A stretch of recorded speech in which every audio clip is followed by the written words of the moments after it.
জাতীয় থেকে আন্তর্জাতিক, প্রান্তিক, জনপদ থেকে নগর, চারপাশে কি ঘটছে এই মুহূর্তে সবকিছু নিয়ে আমাদের আয়োজন এখন চারদিক। আপনাদের সঙ্গে আছি আমি শামীমা রহমান শাম্মী। ডাকসু নির্বাচনের দিনে ঢাকা বিশ্ববিদ্যালয় এলাকায় সেনাবাহিনী মোতায়েনের সিদ্ধান্ত নেওয়া হয়েছে। মঙ্গলবার সকালে ডাকসু হল সংসদের ভিপি, জিএস ও এজিএস প্রার্থীদের সাথে আলোচনা শেষে কথা জানান রিটার্নিং অফিসার গোলাম রাব্বানী। গোলাম রাব্বানী জানান, নির্বাচনের দিন বিশ্ববিদ্যালয়ের মূল 7টি প্রবেশ পথে স্ট্রাইকিং ফোর্স হিসেবে সেনাবাহিনী থাকবে, আর ফলাফল প্রকাশ পর্যন্ত ভোট কেন্দ্রগুলোর পাহারায় থাকবে সেনাবাহিনী। এছাড়া ভোটের 7 দিন আগ থেকে হলে কোনো বহিরাগত থাকতে পারবে না বলেও জানান তিনি। 9 সেপ্টেম্বর নির্বাচনের দিন ঢাকা বিশ্ববিদ্যালয় মেট্রো স্টেশন বন্ধ রাখার সিদ্ধান্তের কথাও জানান রিটার্নিং অফিসার। বৈঠকে ছাত্রদলের ভিপি প্রার্থী আবিদুল ইসলাম খান ভোট কেন্দ্রের সংখ্যা বাড়ানোর দাবি জানান। আর বৈষম্য বিরোধী শিক্ষার্থী সংসদ প্যানেলের জিএস প্রার্থী আবু বাকের মজুমদার অভিযোগ করেন, বেশ কয়েকজন প্রার্থী আচরণবিধি লঙ্ঘন করলেও কোনো ব্যবস্থা নেওয়া হয়নি। আর ভোট গ্রহণের অন্তত 3 থেকে 4 দিন আগে থেকে ক্লাস পরীক্ষা বন্ধ রাখার আহ্বান জানিয়েছেন ডাকসু ফর চেঞ্জ প্যানেলের ভিপি প্রার্থী বিন ইয়ামিন মোল্লা। এদিকে আজ থেকে শুরু হয়েছে প্রার্থীদের আনুষ্ঠানিক প্রচার।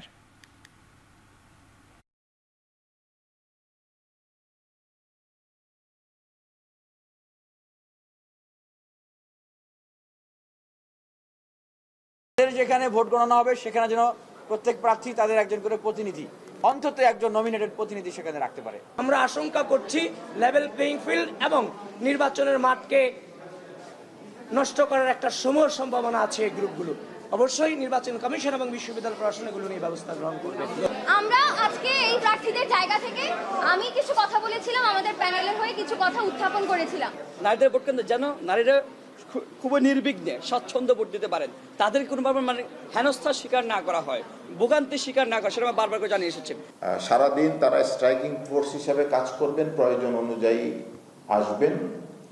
তবে ভোট দান সম্পন্ন হওয়ার পরে ভোট কেন্দ্রগুলো আর্মি দ্বারা কর্ডন করা হবে।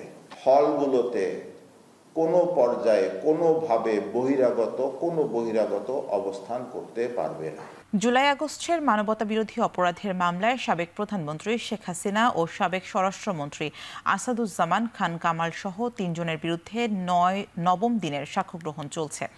বিচারপতি মোহাম্মদ গোলাম মর্তুজা মজুমদারের নেতৃত্বাধীন আন্তর্জাতিক অপরাধ ট্রাইব্যুনাল 1-এর সাক্ষ্য গ্রহণ শুরু হয়েছে। এই পর্যন্ত এই মামলায় সাক্ষ্য দিয়েছেন 23 জন। গণঅভ্যুত্থানে চোখ ক্ষতিগ্রস্ত হওয়া আহত রোগীর চিকিৎসার বর্ণনা তুলে ধরে সোমবার সাক্ষ্য দেন জাতীয় চক্ষু বিজ্ঞান ইনস্টিটিউটের 2 চিকিৎসক। জানান 1000-এরও বেশি রোগীর চিকিৎসা করেছেন তারা, যাদের 1 চোখ হারিয়েছেন 493 জন আর 2 চোখ হারিয়েছেন 11 জন। এছাড়াও বাড্ডায় মারুফ হত্যার বর্ণনা তুলে সাক্ষ্য দেন 1 স্বজন। এই মামলায় গুলিবিদ্ধ শহীদ মারুফের বাবা বলেন, 19 জুলাই বিকেলে গুলিবিদ্ধ হয় তার ছেলে। রামপুরাতে অ্যাম্বুলেন্স আটক করে মারুফকে নির্যাতন করে পুলিশ ও ছাত্রলীগ। এছাড়া জুলাই গণঅভ্যুত্থানে 4 আগস্ট ফার্মগেট পুলিশের গুলিতে গোলাম নাফিস সহ 3 জনকে হত্যার মামলায় গ্রেফতার রমনা জোনের সাবেক এডিসি সচিন মোল্লাকেও 28 আগস্ট হাজিরের নির্দেশ দিয়েছেন ট্রাইব্যুনাল।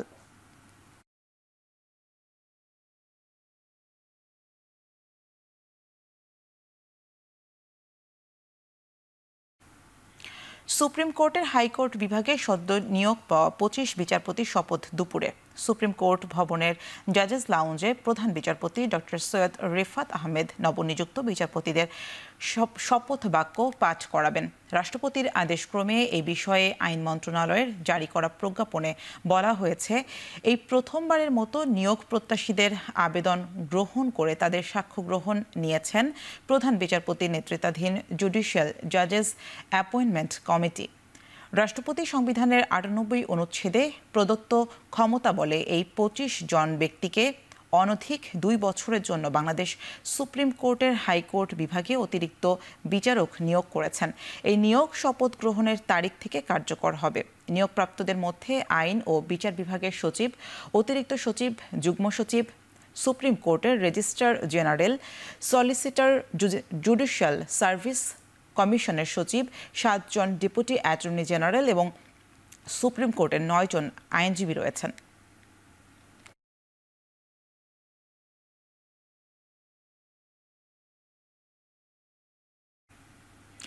সংসদীয় আসনের সীমানা পুনর্নির্ধারণ ঘিরে আজ তৃতীয় দিনের মতো ইসিতে শুনানি চলছে। দিনভর ঢাকা ও এর আশপাশের 28টি সংসদীয় আসনের সীমানার দাবি আপত্তি নিষ্পত্তি করছে ইসি। সকাল থেকে এখন পর্যন্ত মানিকগঞ্জ, মুন্সিগঞ্জ, গাজীপুর, নরসিংদী ও নারায়ণগঞ্জের 16টি আসনের শুনানি ঘিরে দাবি আপত্তি আমলে নিয়েছে কমিশন। এতে মানিকগঞ্জ ও মুন্সিগঞ্জের 4টি আসন পুনর্বহাল চেয়েছে এলাকাবাসী। এসব জেলায় একটি করে আসন কমানোর প্রস্তাবনায় ক্ষোভ জানান তারা। এছাড়াও খসড়া তালিকায় গাজীপুরে একটি আসন বৃদ্ধি করায় ইসির প্রতি কৃতজ্ঞতা প্রকাশ করেন জেলার প্রতিনিধিরা। নির্বাচন ভবনে সকাল 10টায় শুরু হওয়া শুনানিতে উপস্থিত আছেন প্রধান নির্বাচন কমিশনার AMM নাসির উদ্দিন, 4 নির্বাচন কমিশনার, ইসি সচিব সহ সংশ্লিষ্ট কর্মকর্তারা।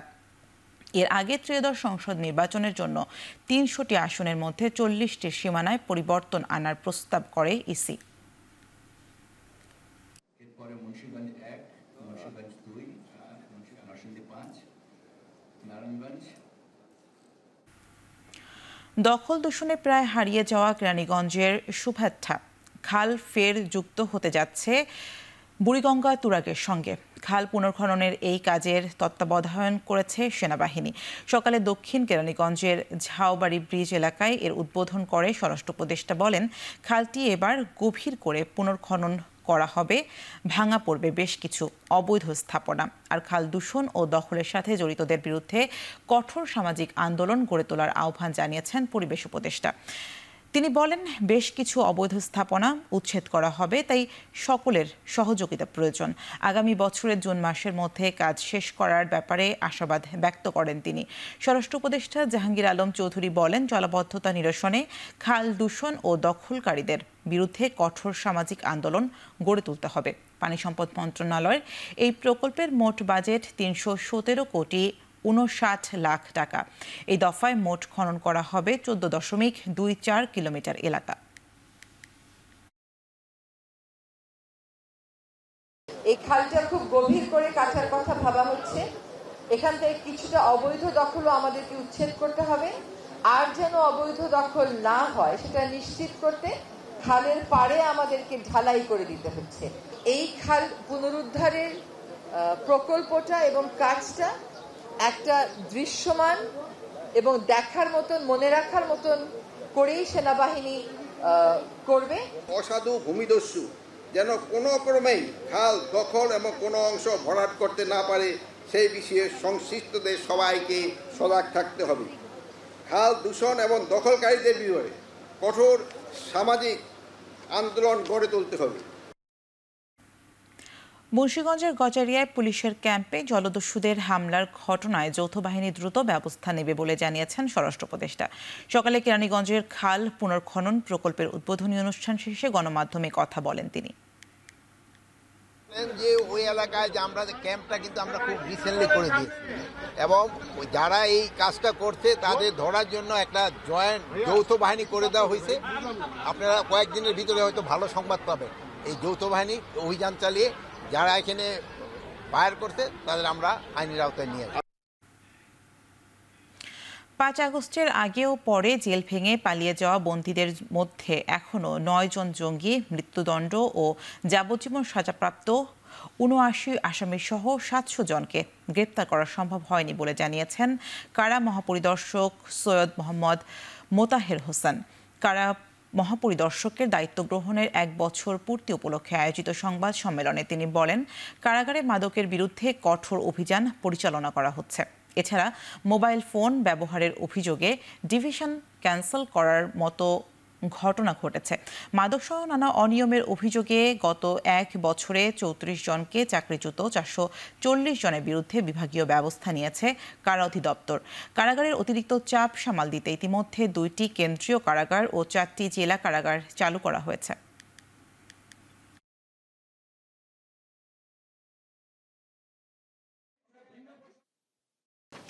জনকে চাকরিচ্যুত করা হয়েছে। বাধ্যতামূলক অবসরের পাশাপাশি 440 জনের বিরুদ্ধে বিভাগীয় ব্যবস্থা গ্রহণ করা হয়েছে। এবং 172 জনকে বিভিন্ন কারণে বিভিন্ন অনিয়মের কারণে বিভাগের বাইরে বদলি করা হচ্ছে। 2200-র অধিক বন্দী পালিয়ে গিয়েছিল। তার মধ্যে বর্তমানে গ্রেফতার এবং পুনরায় কারাগারে ফেরত আসার পরে যারা বাকি আছেন এখনো 700-র অধিক বন্দী এখনো পলাতক আছেন।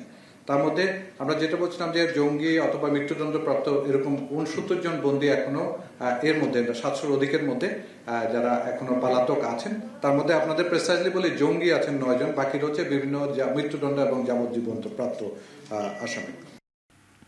সিলেটে পাথর লুটের ঘটনায় তদন্তে নেমেছে মন্ত্রী পরিষদ বিভাগ। সকালে ভোলাগঞ্জের সাদাপাথর এলাকা পরিদর্শনে যান মন্ত্রী পরিষদ বিভাগের গঠিত 5 সদস্যর তদন্ত দল। এ সময় অবৈধভাবে পাথর উত্তোলনের ঘটনায় কর্তৃপক্ষের দায়িত্ব অবহেলা হয়েছে কিনা তা খতিয়ে দেখে তদন্ত দল।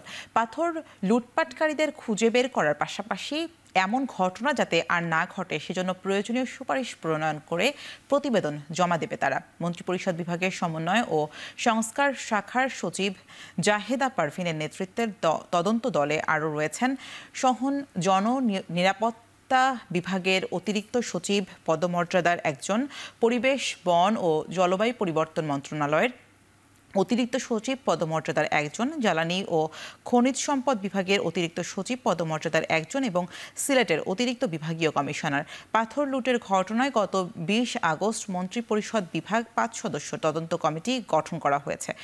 কমিটির 10 কর্মদিবসের মধ্যে ঘটনার সঙ্গে জড়িতদের শনাক্ত করে প্রতিবেদন জমা দিতে নির্দেশ দেওয়া হয়েছে।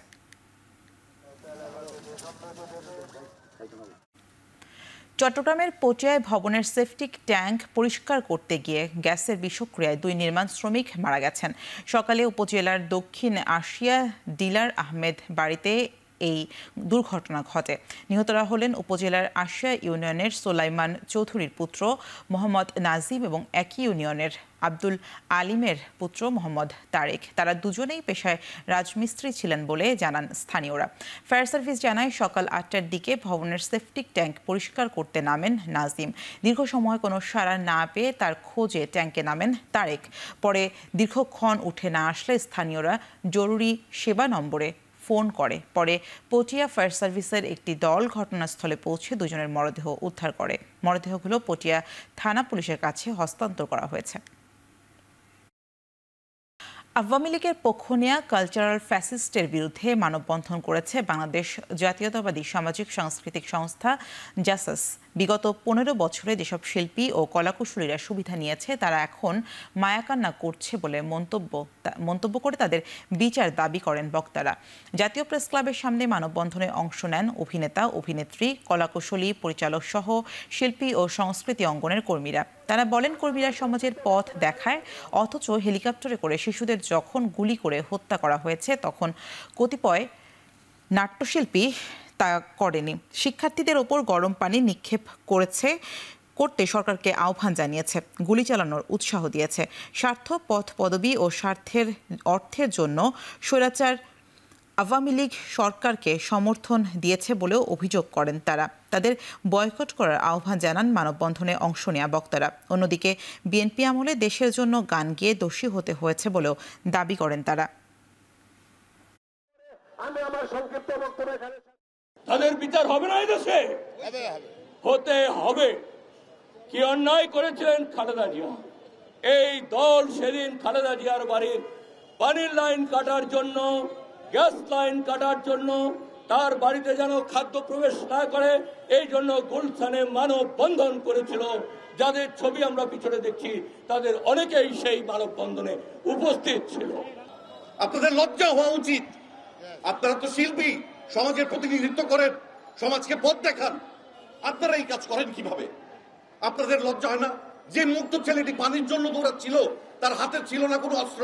গান গাইছিলাম 92-এ, এইটা দিনে আমি দোষী হয়েছি, যার ফলে আমাকে আপনারা দেখেন নাই। কত বছর দেখেননি বলেন? প্রত্যেকের টেলিভিশন শিল্পকলা আমার নাম গন্ধও নাই।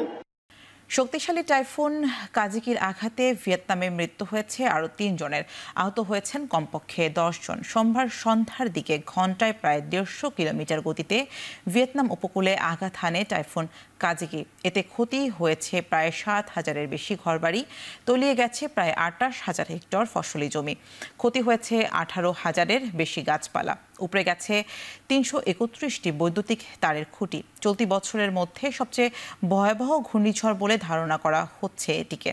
চীনের হাইনান প্রদেশেও আঘাত হানতে যাচ্ছে ঘূর্ণিঝড় কাজিকি। এরই মধ্যে সেখানকার ব্যবসা প্রতিষ্ঠান ও গণপরিবহন বন্ধের ঘোষণা করেছে দেশটির সরকার। জারি রয়েছে 3 নম্বর জরুরি সতর্কতা।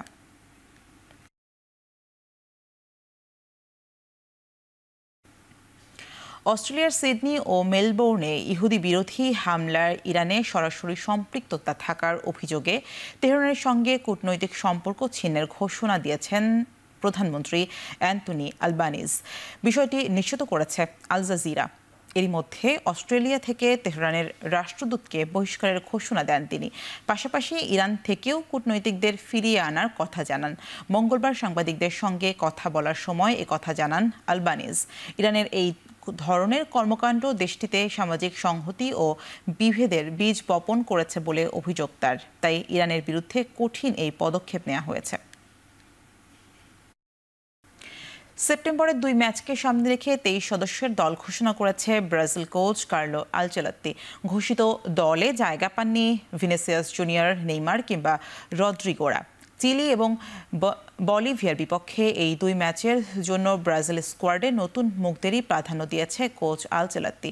সবশেষ স্কোয়াড থেকে 9 পরিবর্তন এনেছেন অভিজ্ঞ এই টেকনিশিয়ান। প্রথমবার ব্রাজিল দলে ডাক পেয়েছেন কাইও হেনরিক, ডাগলাস সান্তোস এবং কাইও জর্জ।